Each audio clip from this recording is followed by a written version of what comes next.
নমস্কার বন্ধুরা, আজ আমি নিয়ে এসেছি দুর্দান্ত স্বাদের সয়াবিনের একদম ইউনিক একটি নিরামিষ রেসিপি, যেটা ভাত হোক বা রুটি দুইয়ের সাথে খেতে দুর্দান্ত লাগে। একঘেয়ে সব রেসিপি ছেড়ে একবার এইভাবে বানিয়ে দেখুন। ছোট থেকে বড় সকলেই দেখবেন খুবই পছন্দ করবে। আর তৈরি করাও কিন্তু খুবই সহজ, খুবই কম সময়ে আর সাধারণ কয়েকটা ঘরোয়া উপকরণ দিয়ে এটা তৈরিও হয়ে যায়। প্রথমেই আমি এখানে গ্যাস অন করে কড়াইতে কিছুটা জল গরম হতে বসিয়ে দিয়েছি। এবার জলটা যখন এরকম ফুটতে শুরু করবে তখন এর মধ্যে দিয়ে দিলাম 1 বাটি মতো সয়াবিন। আপনারা আপনাদের প্রয়োজন মতো নিয়ে নেবেন। তো এবার এগুলোকে একটু উল্টে পাল্টে নাড়াচাড়া করে নিয়ে তারপর একটা ঢাকনা দিয়ে জাস্ট 2 মিনিট মতো কিন্তু ফুটিয়ে নেব। তো 2 মিনিট মতোই কিন্তু ফুটিয়ে নিয়েছি। আর দেখুন সয়াবিনগুলো কিন্তু একদম ফুলে সাইজে ডাবল হয়ে গেছে।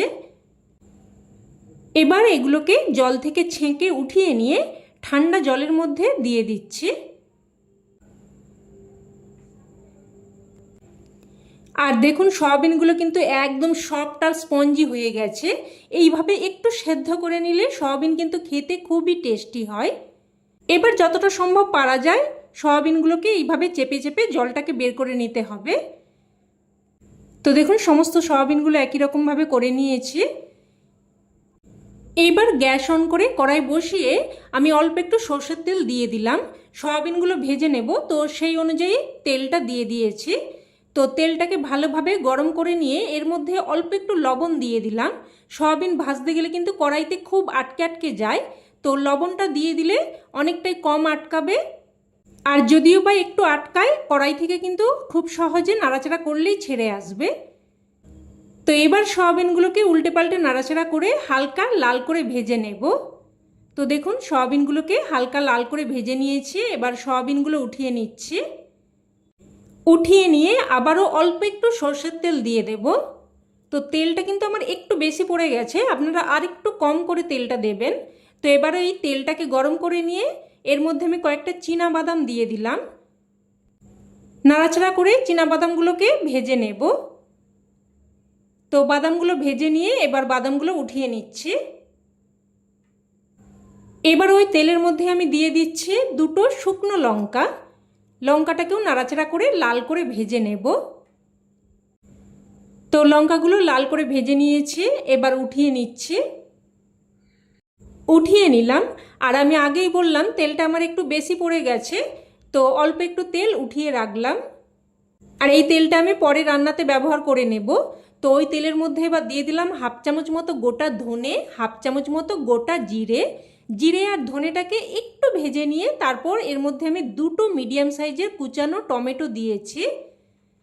এবার টমেটোটা দিয়ে একটু নাড়াচাড়া করে ভেজে নিলাম। আর একটা ঢাকনা দিয়ে জাস্ট 2 মিনিট মতো রেখে দিচ্ছি, যাতে করে টমেটোগুলো ভাজাও হয়ে যায় আর নরমও হয়ে যায়।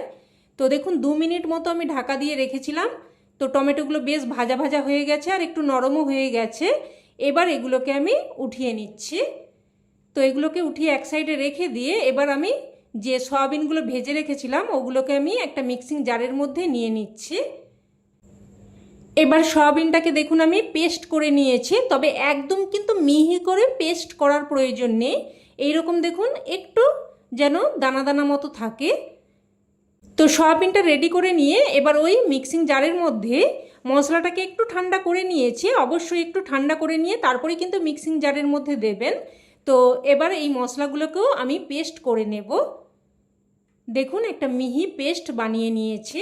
এবার এটাকেও এক সাইডে রেখে দিচ্ছি। এবার আবারও আমি গ্যাস অন করে কড়াই বসিয়ে দিয়ে দিলাম 2 চামচ মতো সরষের তেল। ফোড়নে দিয়ে দিলাম 1/2 চামচ মতো গোটা জিরে, 2টো ছোটো এলাচ, 1 টুকরো দারচিনি।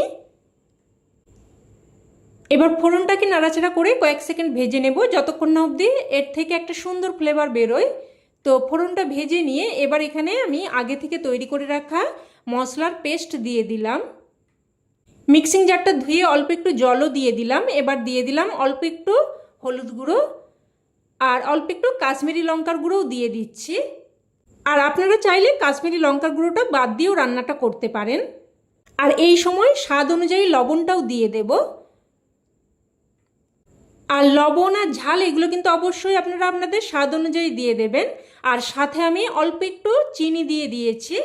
একটু মিষ্টি দিয়ে দিলে স্বাদটা সুন্দরভাবে ব্যালেন্স হবে। আর এই সময় আমি চিনিটা দিয়ে দিলাম, এতে করে কিন্তু তরকারির কালারটা সুন্দর আসবে। তো এবার এই মশলাটাকে আমি ঢাকনা দিয়ে দিয়ে প্রায় 3 থেকে 4 মিনিট মতো কষিয়ে নিয়েছি। মাঝে একবার ঢাকনা তুলে নাড়াচাড়া করে দিয়েছিলাম। তো দেখুন মশলা থেকে কিন্তু তেল সেপারেট হয়ে গেছে, মশলাটা বেশ ভালোভাবে কষানো হয়ে গেছে। এবার এর মধ্যে পেস্ট করে রাখা সয়াবিন দিয়ে দিচ্ছি। সয়াবিনটা দিয়ে নাড়াচাড়া করে ভালোভাবে মিশিয়ে নিয়ে প্রায় কিন্তু মিনিট 2-3 মতো রান্না করে নেব। আপনারা তো অনেক রকমভাবেই সয়াবিন রান্না করে খেয়েছেন, তো একবার কিন্তু এই ইউনিক রেসিপিটা অবশ্যই বানিয়ে দেখবেন, খেতে অসম্ভব টেস্টি হয়। তো এবার আমি এর মধ্যে অল্প একটু গরম জল দিয়ে দিলাম। যে পাত্রটার মধ্যে আমি সয়াবিন ভেজে উঠিয়ে রেখেছিলাম ওই পাত্রটা ধুয়েই জলটা দিয়ে দিয়েছি। জলটা দিয়ে মিশিয়ে নিয়ে এবার এর মধ্যে আমি 2টো চেরা কাঁচা লঙ্কা দিয়ে দিলাম। আর ঝালটা অবশ্যই আপনারা আপনাদের স্বাদ অনুযায়ী দিয়ে দেবেন। যেহেতু এখানে আমি শুকনো লঙ্কা দেব, তাই কাঁচা লঙ্কাটা কিন্তু একটু কম পরিমাণেই দিলাম।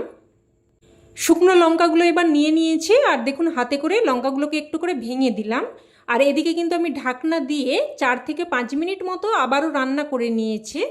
তো ঢাকনা তুলে নিলাম, আর দেখুন জলটা কিন্তু বেশ শুকিয়ে গেছে, আর এটা কিন্তু একদম মাখো মাখো হয়ে গেছে। এবার এর মধ্যে আমি ভেঙে রাখা শুকনো লঙ্কাগুলো দিয়ে দিলাম। তো লঙ্কাগুলো দিয়ে মিশিয়ে নেব। আর এই ভাজা শুকনো লঙ্কার ফ্লেভারটাই কিন্তু একদম অন্য রকম হয়। এবার এইভাবে একটু করে ছড়িয়ে ছড়িয়ে তারপর দেখুন নাড়াচাড়া করে এটাকে কিন্তু একদম শুকনো শুকনো মতো করে নেব। এই রকম বেশ ভাজা ভাজা আর একদম শুকনো শুকনো মতো করে নিতে হবে।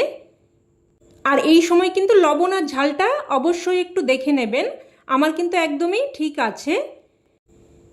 এবার যে বাদামগুলো আমি ভেজে রেখেছিলাম বাদামগুলো দিয়ে দেব, আর সাথে দিয়ে দেব কিছু কুচানো ধনেপাতা। এবারে ভাজা বাদাম আর কুচানো ধনেপাতা দিয়ে ভালোভাবে মিশিয়ে নেব। তো ভালোভাবে মিশিয়ে নিয়ে এবার গ্যাসের ফ্লেম বন্ধ করে দিয়ে একটা ঢাকনা দিয়ে স্ট্যান্ডিং টাইমে রেখে দেব, যাতে করে ধনেপাতার ফ্লেভারটা খুব ভালোভাবে মিশে যায়। তো স্ট্যান্ডিং টাইমে রেখে দিলেই রান্না কিন্তু একদম তৈরি। এবার এটা গরমাগরম ভাত বা রুটি যে কোনো কিছুর সাথে পরিবেশন করতে পারেন, খেতে কিন্তু দারুণ লাগে। অবশ্যই এইভাবে একবার বানিয়ে দেখবেন, না হলে কিন্তু এর স্বাদ আপনারা উপলব্ধি করতে পারবেন না। তো রেসিপি কেমন লাগলো অবশ্যই কমেন্টে জানাবেন, আর ভালো লেগে থাকলে প্লিজ একটা লাইক দিয়ে দেবেন, আর চাইলে অন্যান্য বন্ধুবান্ধবদের সাথে শেয়ারও করতে পারেন। আর চ্যানেলের নতুন বন্ধু হয়ে থাকলে পাশে থাকা বেল বাটন সমেত চ্যানেলটিকে অবশ্যই করে সাবস্ক্রাইব করে নেবেন। তো আজ এই অবধি, আবারও অন্য কোনো রেসিপিতে দেখা হবে। ততক্ষণে ভালো থাকবেন, সুস্থ থাকবেন। ধন্যবাদ।